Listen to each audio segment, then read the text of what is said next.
The opening of Parliament in Lagos, Nigeria in 1960, with Princess Alexandra standing in for the Queen, marked the official launch of Africa's biggest democracy. Nigeria was now independent with its own parliament on the federal model. 100 years of colonial rule had come to an end.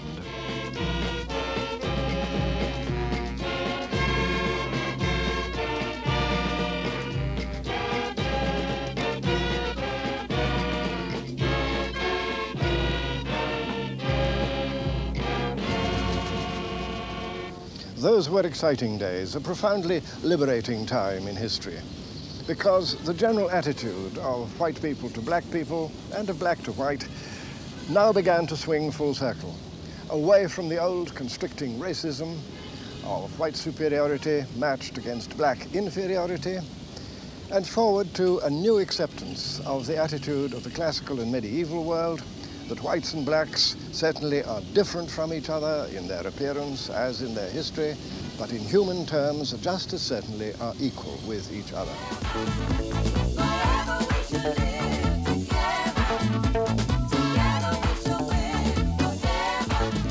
Within a year, another 17 African countries became independent, and African statesmen and politicians began to take their proper place in the councils of the world.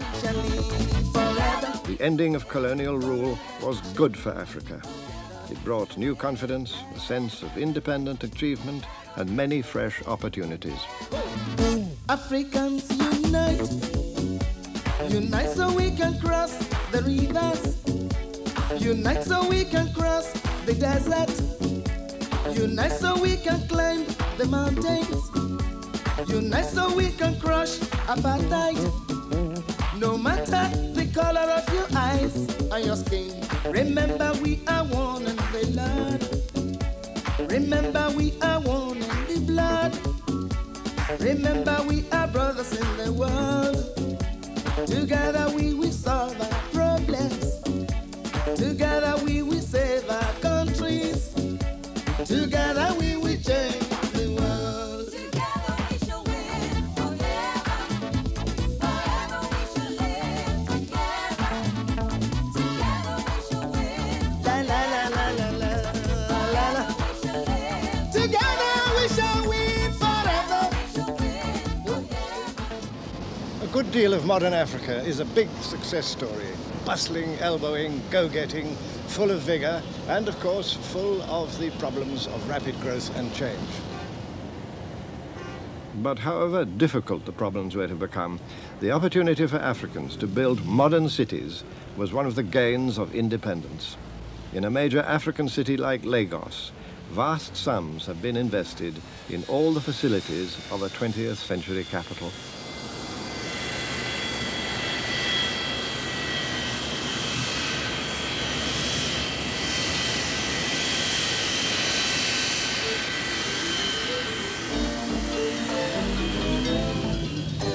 Lagos is a modern city running ahead of a much less developed countryside.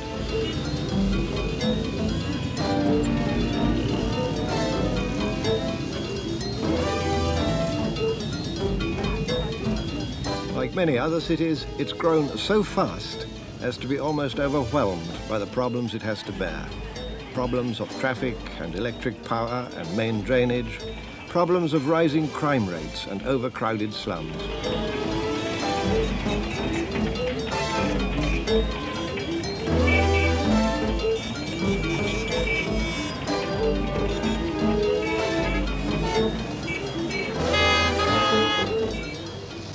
The toughest of these problems were and are anything but new.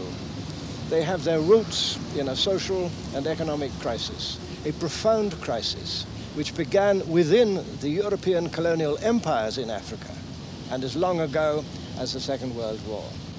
That was when vast numbers of country people began to flood into sprawling towns and cities, looking for escape, for refuge from village hunger, from forced labor, and from other miseries of those days. Nairobi, capital of Kenya, has built up the same business success as Lagos and suffers from the same troubles. In fact, most African cities have trebled or quadrupled in size over the last 20 years. and resources have been spent in the cities at the cost of much larger rural populations. People from the countryside have continued to flood into the city looking for work and squat in the inevitable shanty towns which form on every patch of land, even close to the city centre. Crowded and insanitary, these shanty towns are breeding places for disease and crime. And massive unemployment among those who live in them is unrelieved by the welfare state facilities of wealthier countries.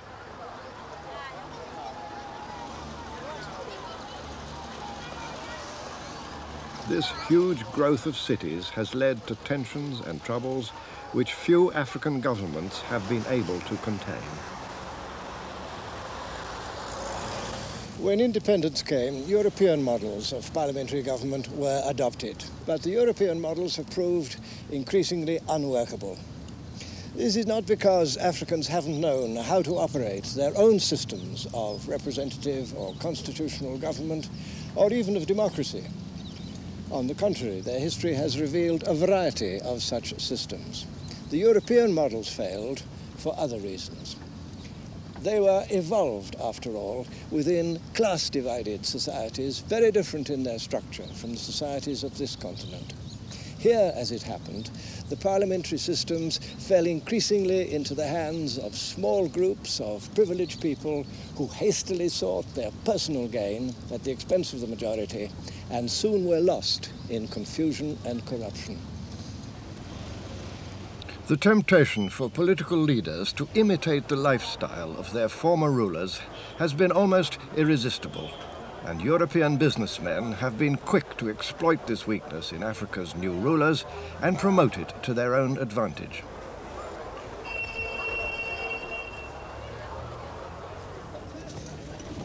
The gap in living standards between a few rich and many poor has grown dangerously wide, and the worst aspects of the colonial legacy have sometimes reappeared in grotesque shape. No one went so far down the road of privilege and corruption as General Bokassa of the Central African Republic. Having proclaimed himself president for life, Bokassa indulged an apparently insatiable appetite for pomp and ceremony, sometimes indeed to the envy or discomfort of neighboring rulers, some of whom had also taken dictatorial powers. In 1974, this one-time soldier in the French colonial forces, backed by business and political partners in Paris, promoted himself marshal of an army barely big enough to put on a parade. But there were plenty of policemen. Critics and opponents were tortured and killed. Bokassa's reign became a bloody caricature of the dictatorship of colonial times.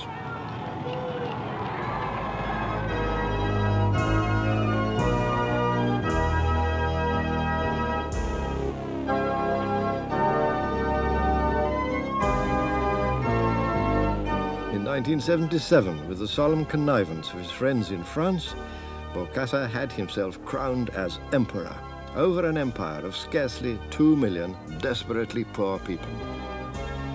The coronation cost over a quarter of the country's income, and Bokassa wasn't the only would-be monarch.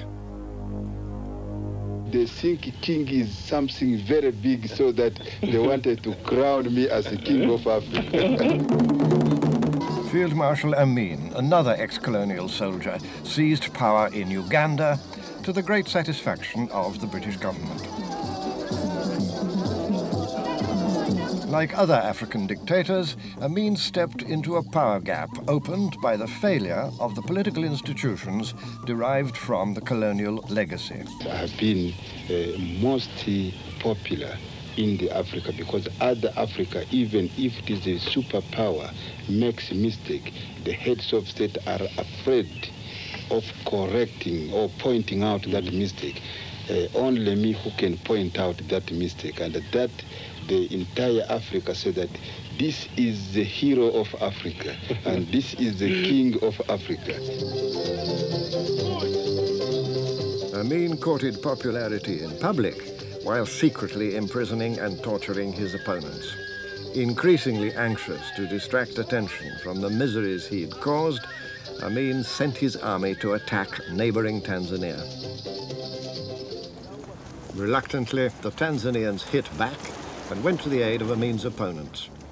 This brief war was none of their choosing, but they embarked on it at great cost to themselves in the conviction that Africa must put its own house in order. Short of modern weapons, fuel and ammunition, the Tanzanians were still able to advance with speed, for they met little opposition.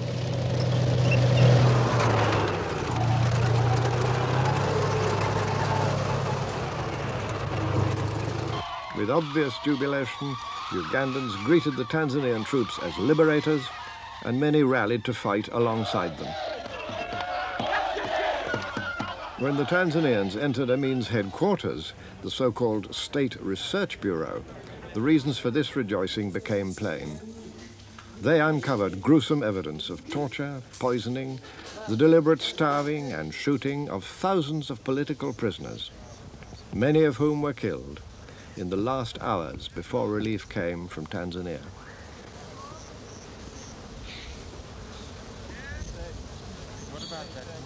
The wars which have diminished the gains of independence all have their origins in the colonial legacy and in the problems of building new nations. The longest war began in 1962 when Ethiopia annexed the former Italian colony of Eritrea. Emperor Haile Selassie, who'd carried through the annexation, was overthrown by a military coup in 1974. Popular revolution followed. But the new government failed to solve its fundamental political problem: how to transform Haile Selassie's empire into a freely accepted federation of its various peoples. So the war continued, with tens of thousands of Ethiopian conscripts still trying to put down the resistance of ill-armed but stubborn Eritrean volunteers.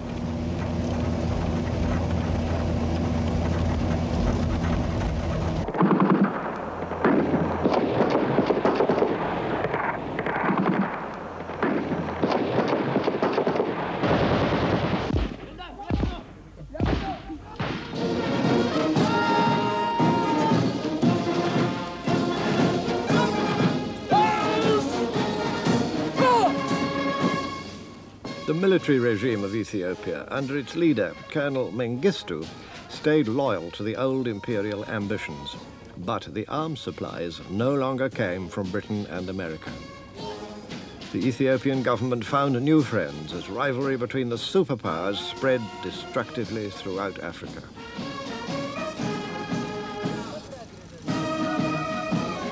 Outsiders continued to meddle with Africa's affairs. Ethiopia sought the help of the Soviet Union and the Eastern Bloc.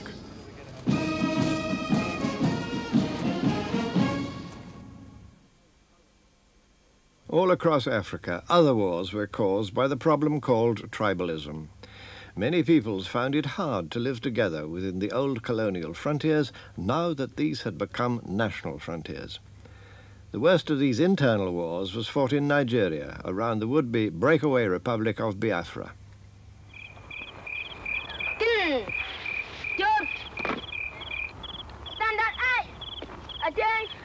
The loyalties of the Igbo people, including some pitifully young volunteers, were ruthlessly exploited by their leaders. The Oxford-educated Colonel Ojukwu, the Igbo leader, had the backing of foreign oil and business interests.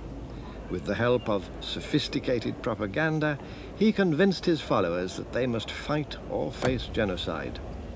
This was the problem of tribalism at its worst. We are Biafra, fighting for our nation, by the name of Jesus, we shall conquer. Oh, we are Biafra, Ojukwu, fighting for our nation, by the name of Jesus, we must conquer. We are Biafra, fighting for our nation, by the name of Jesus, we shall conquer. Oh, Biafra, oh, fighting for our nation, Ojukwu, in the name of Jesus, we shall conquer. We are Biafra, fighting for our nation, by the name of Jesus, we shall conquer.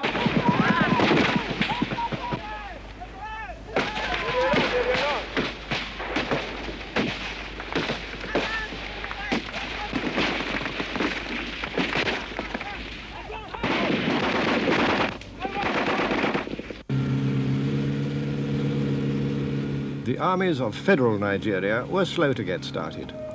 But when they did, their eventual success was inevitable, while destruction in their path added to the misery of the war.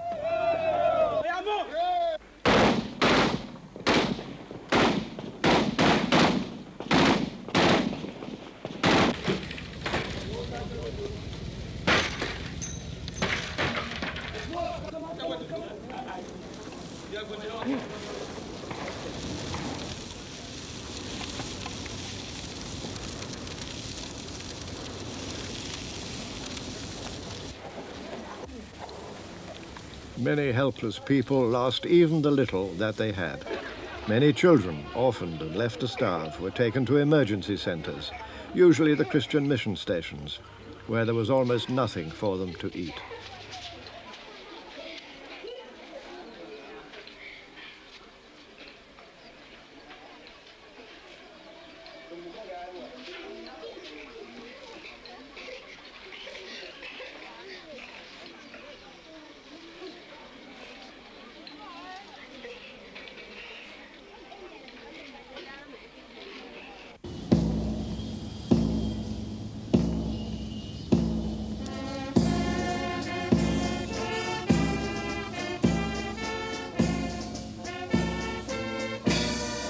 After 30 months of war, victory went to the armies of federal Nigeria, and there followed another 9 years of military rule.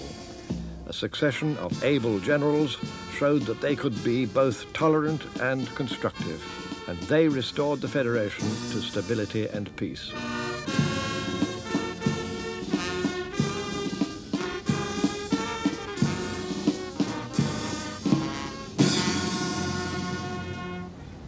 In 1979, the army withdrew in favor of civilian rule, but democracy didn't last, and military rule was re-established on the 1st of January 1984.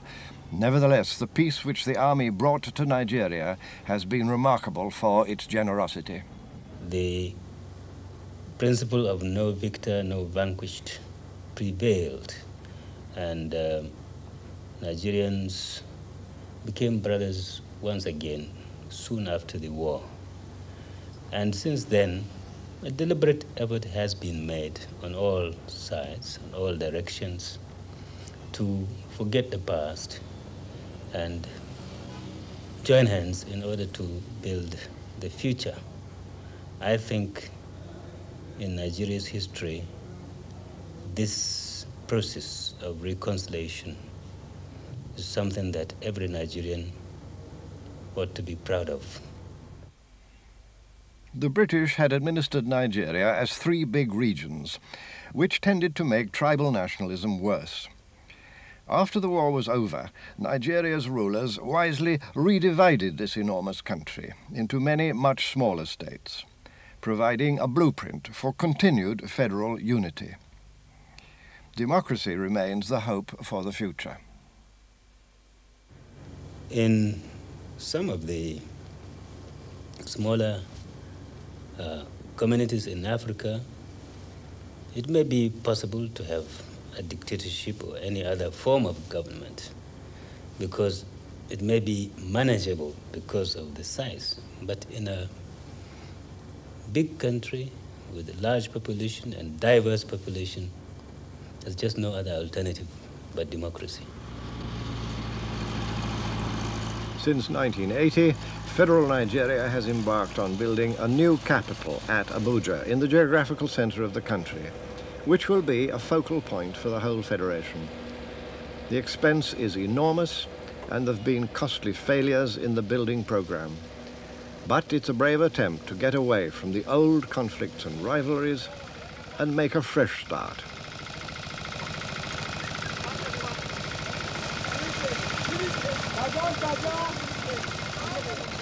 The great city of Lagos is crammed into a small island on the coast. When Nigeria became a major oil exporting nation, the whole country went on a spending spree, importing from abroad all kinds of goods and materials, from mountains of cement to expensive foreign foods. Most of these goods contributed nothing to development. Nigeria, once a food exporter, now imports food in growing quantities. Once aroused, the appetite for Western imports has to be satisfied. Attempts to limit imports are accompanied by massive smuggling and widespread allegations of bribery and corruption. It's often said that many African countries have become disastrously corrupt, that politicians insist on bribes or contracts will not be signed, that officials demand bribes or agreements will not be met, even that nursing sisters in hospitals expect bribes or nursing services will not be rendered. If much of that may be painfully true, perhaps we should ask why. Is it that Africans are naturally dishonest? The facts of history say no to that. Or is it then that the frailties and temptations associated with corruption have always been promoted by building a get-rich-quick system, such as many African countries have gone in for? To that, the facts of history have always said yes. The cities of Africa have enormous commercial vitality.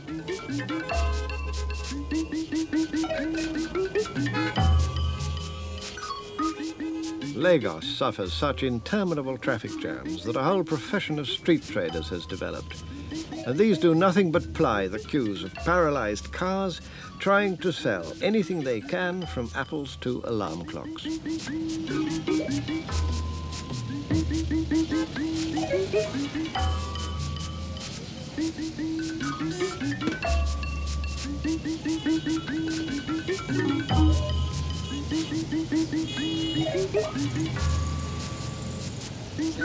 Price this one and make it very well. Also, this one is very good. What price? Which one do you want? So we negotiate the price. To pay for their imports and to get capital for development, many African countries borrow heavily from the outside world.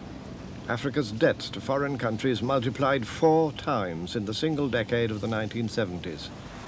And interest payments on these debts, often at high rates, eat into slender resources. A profound economic crisis envelops even the most advanced African countries. Africans naturally want the consumer goods which richer countries have to sell, and the big firms are only too happy to provide them.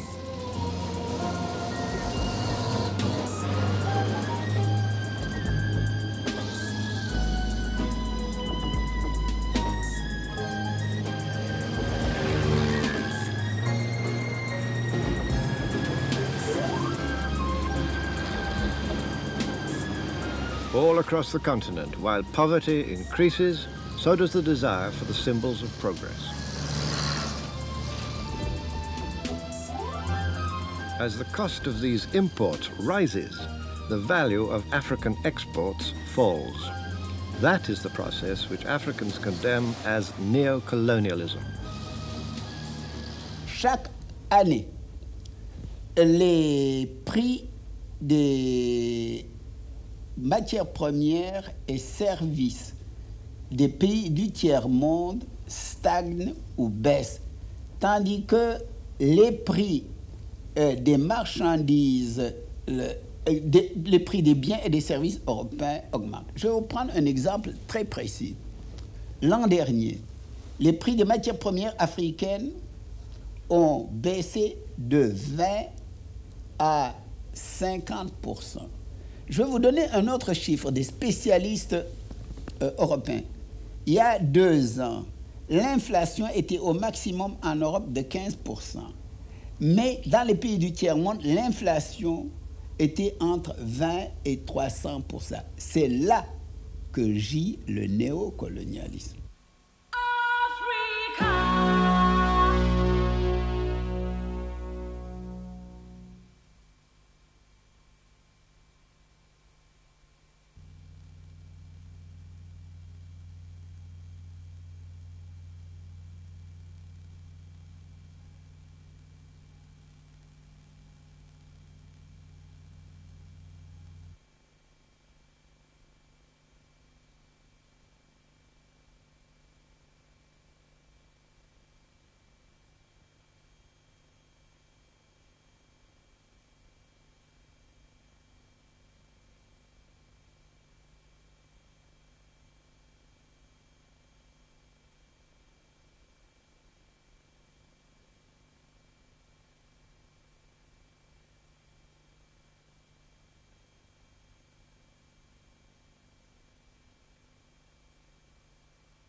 Africa depends on the export of raw materials.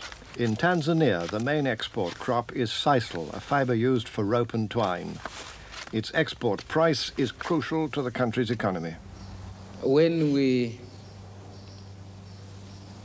were preparing our first five-year development plan, the price of our sisal was 148 British old pounds before devaluation, 148 pounds per ton. We felt this price was not likely to continue. So we planned on the basis that we might average 95 pounds per ton. It dropped down to less than 70. We can't win. If the Tanzanians could make rope from their sisal, they'd get a better price for their produce.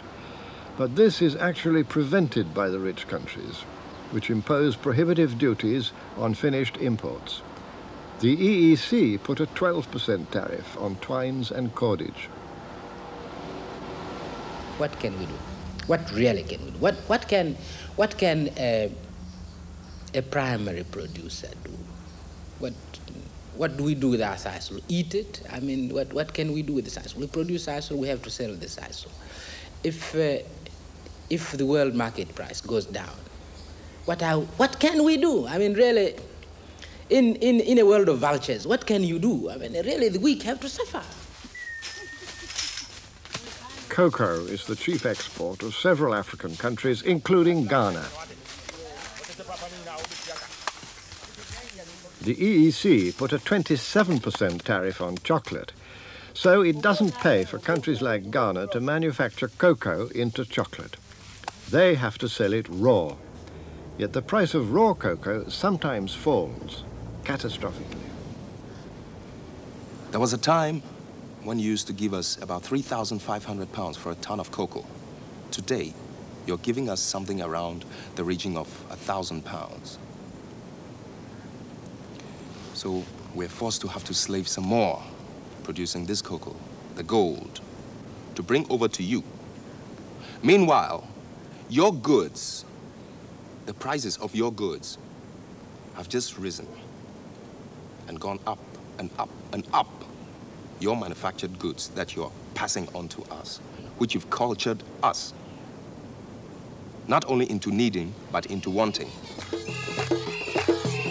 If Africans can't win this trade war, perhaps they can earn precious foreign exchange by turning themselves into a tourist spectacle.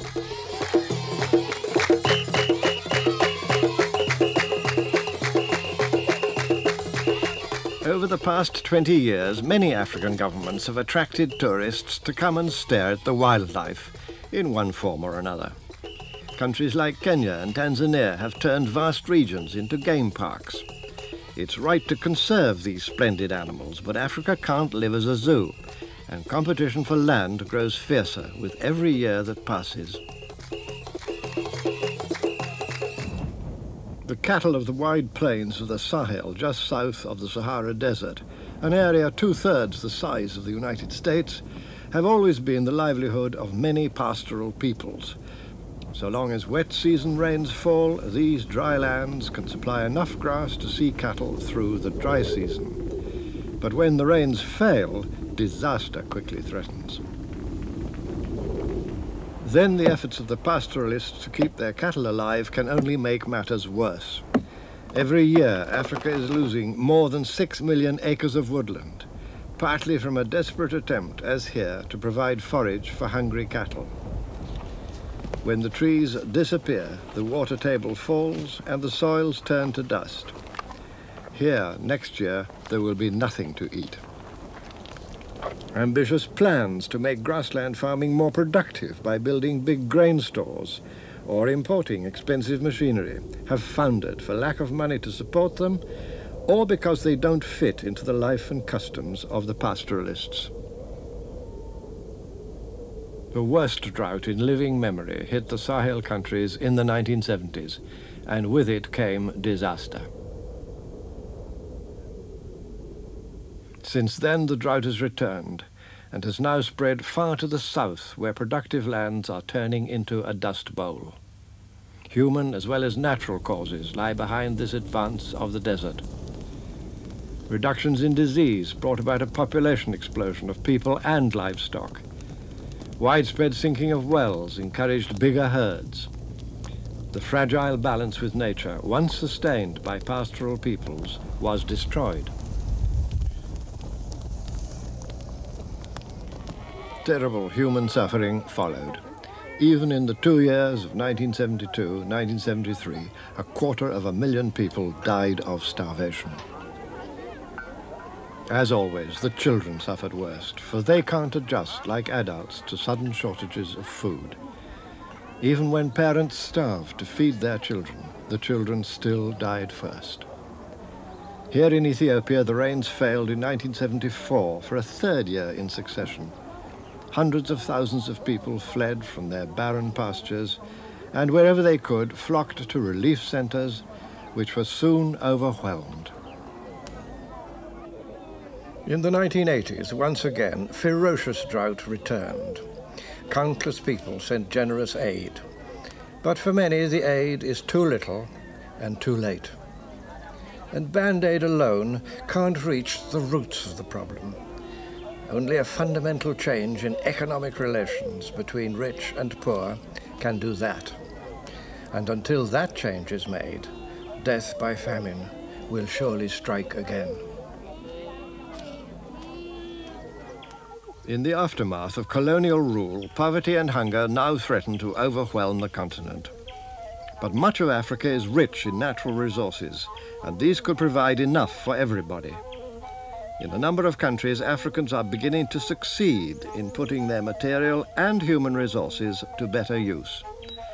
Here in Mozambique, the gains of independence have inspired a countrywide effort at reconstruction. But there is still another enemy. The Mozambicans had to fight a long war to end Portuguese rule in 1975, but have since had to face a new violence from gangs armed and sent by a sharply hostile South Africa. At this meeting in Tet, the army presents some terrorists captured from gangs which have killed people and sabotaged communications.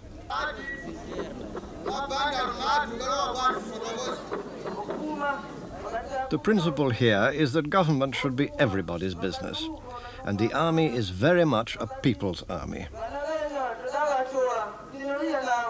One young bandit tells the assembled people who recruited and paid him and what he was told to do.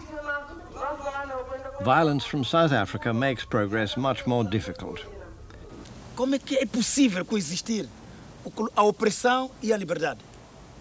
Enquanto existir o apartheid na África do Sul, enquanto existir na África do Sul o governo de minoria racista, não é possível a paz.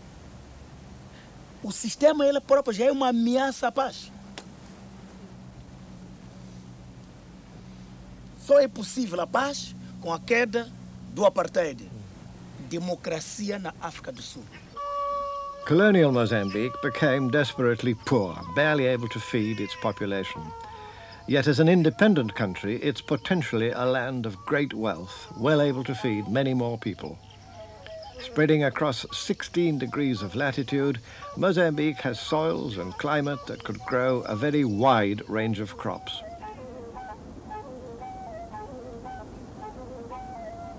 The great river Zambezi could provide another source of wealth for Mozambique, electric power. Yet this dam at Cahora Bassa wasn't built for the people of Mozambique, but late in colonial times to send power to South Africa.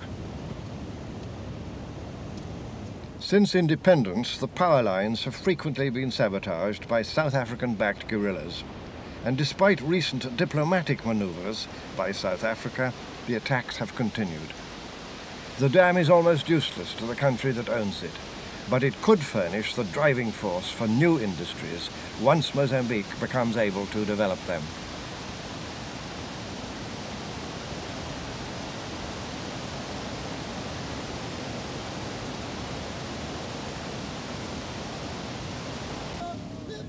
Large quantities of good coal are another of Mozambique's natural assets. This coal mine at Moatize produced little under the ousted colonial regime. But shortly after independence, the new government asked the miners to help in running the mine and got them interested in higher output.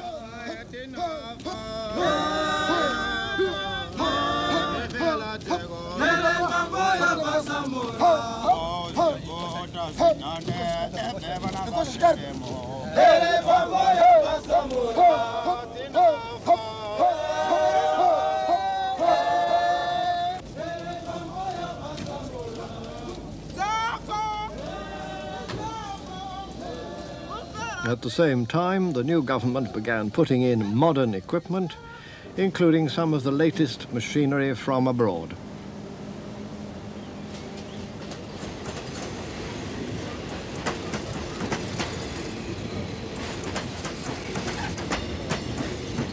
At Rissano Garcia on the South African frontier, trains still carry Mozambican workers to and from the gold mines of South Africa. Another hangover from colonial times when southern Mozambique was a dependent part of the South African economy.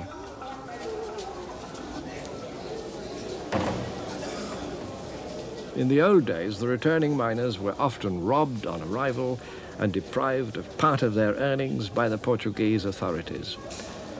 Now they can keep their savings, and their gifts and goods are safe from pilfering.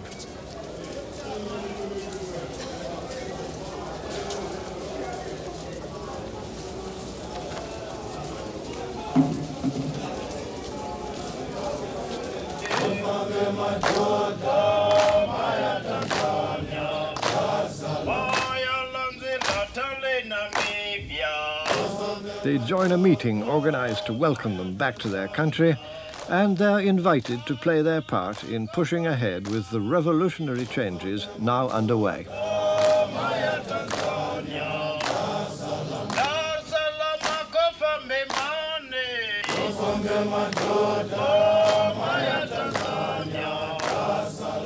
Viva Frelimo! Viva! Viva o trabalhador moçambicano unido no estrangeiro! Viva! Viva o trabalhador moçambicano unido no estrangeiro! The drive for renewal goes on, the struggle continues.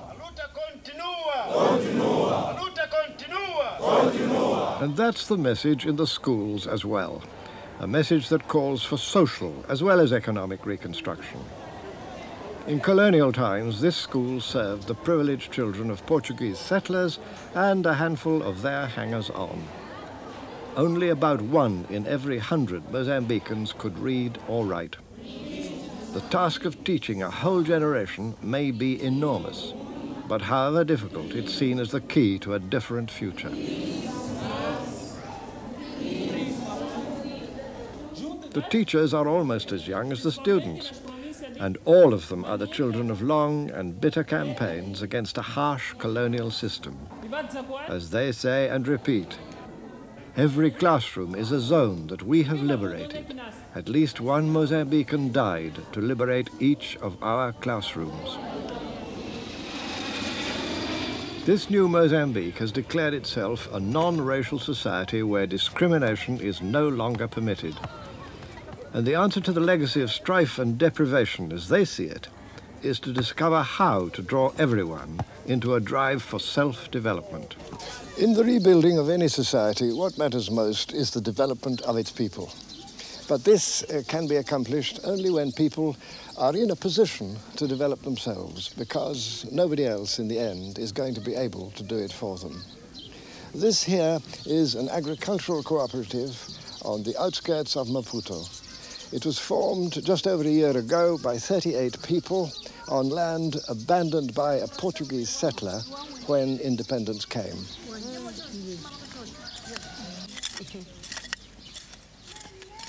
Everything here is a small but growing part of a system known as People's Power, which extends in various ways across the whole country and is aimed at enabling people in community to develop and exercise social control over their own lives and decisions.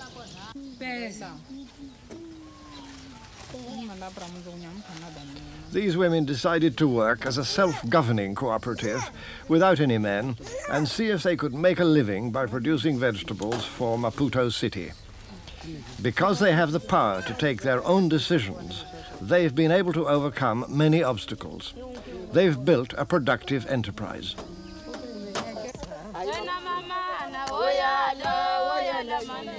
To old tunes, they sing new songs. For running their own lives is really something new. But the work tradition on which they're drawing is both old and African.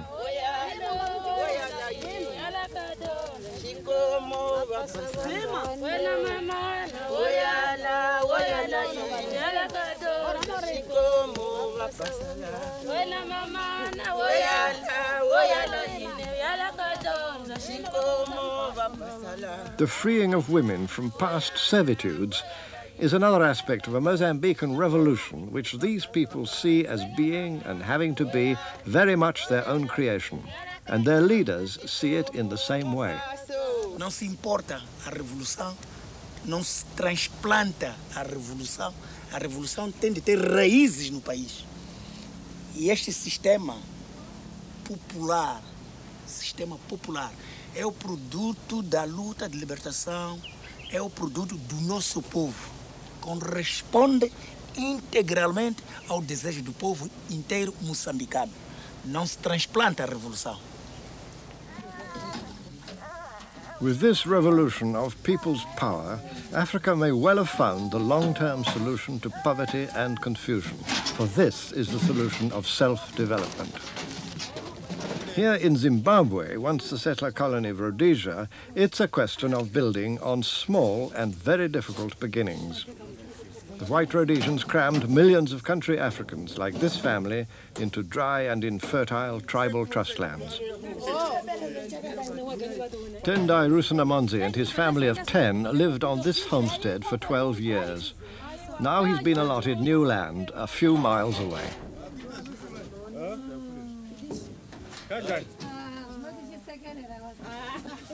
Tendai and his family had to survive on 2 acres of overworked land, fast turning to desert.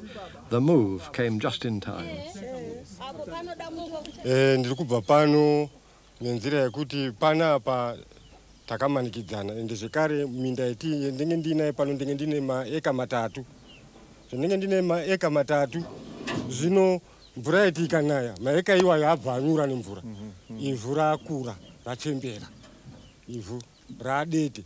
Saka ndakati regai ndiende kuri kubatsirwa wamwe kuti takapuwa minda. Saka ndakabva pano. Transport for the move was provided by the government as part of a resettlement scheme, which, if successful, could set a pattern for the rest of Zimbabwe as well as for some other African countries.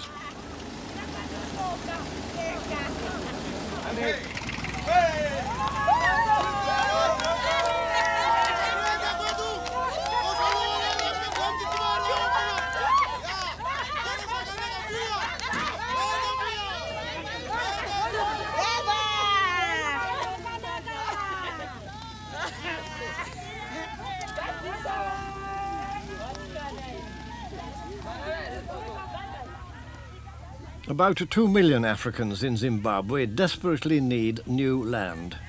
But whites still own 40% of the arable acreage and all the best of it. With more capital and experience, the white farmers are more efficient producers. But the land needs of a huge black majority are a powerful hunger. When a little land does become available, it's the start of a journey to a better future.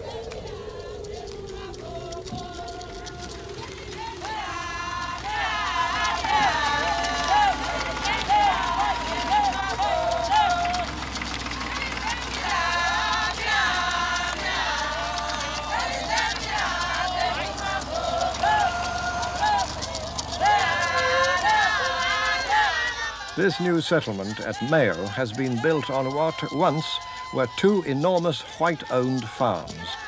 Only a handful of Europeans and their hired workers lived here before. 1,250 African families live here now, perhaps 8,000 people. Each family used to have 1 or 2 acres. Now it has 12 acres. No wonder they're happy.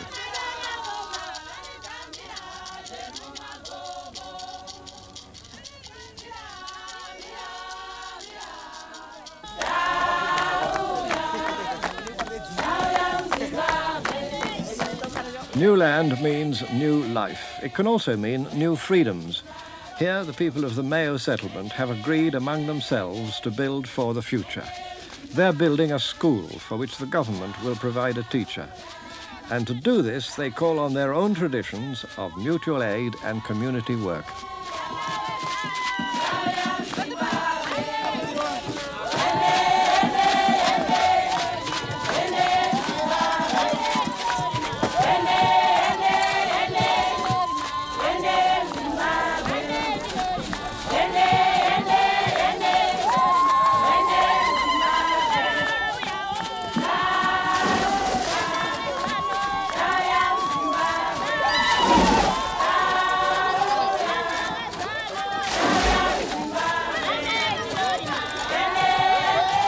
This is the Africa that really matters. The Africa of the vast majority, finding their own way to the future. Not begging for help, but expecting that their needs and capacities will be recognized. Our belief is, I think, the belief of every developing country, that the developed world should not isolate itself and hope that its own welfare can be served by preserving us as sources of raw material. We need to develop our industries, we need to develop our skills, and I think there's got to be this greater understanding between the developed countries and developing countries. Our development will redound to the benefit of both sides.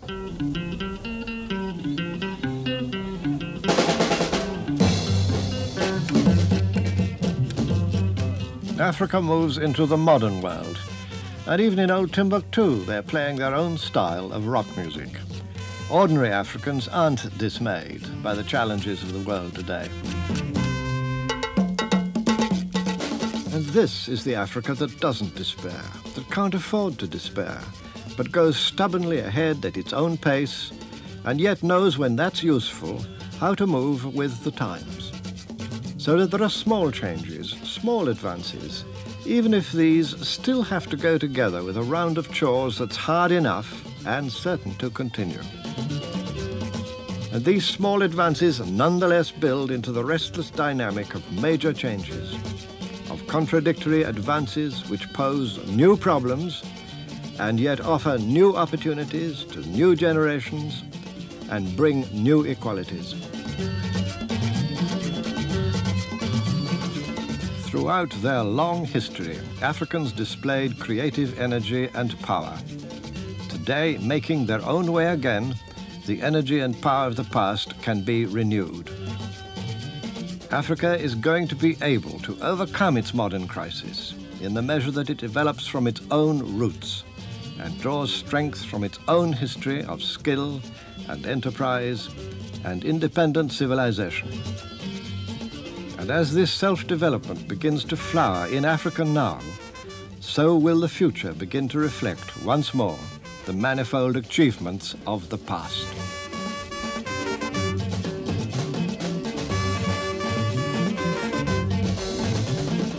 These were some of Africa's decisive moments in history. Today, beyond all present miseries, the sense of destiny and purpose begins to be renewed.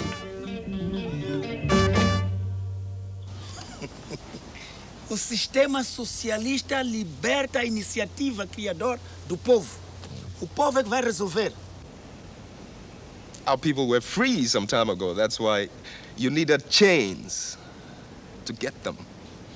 Today, you don't need chains because of the influence of our minds. You've got us all trapped, but we're breaking free. Et ce qui nous sauve, c'est notre vitalité. Vous avez l'esprit de méthode et d'organisation. Nous, nous avons l'esprit d'intuition et l'esprit de création. I think we have made a good start.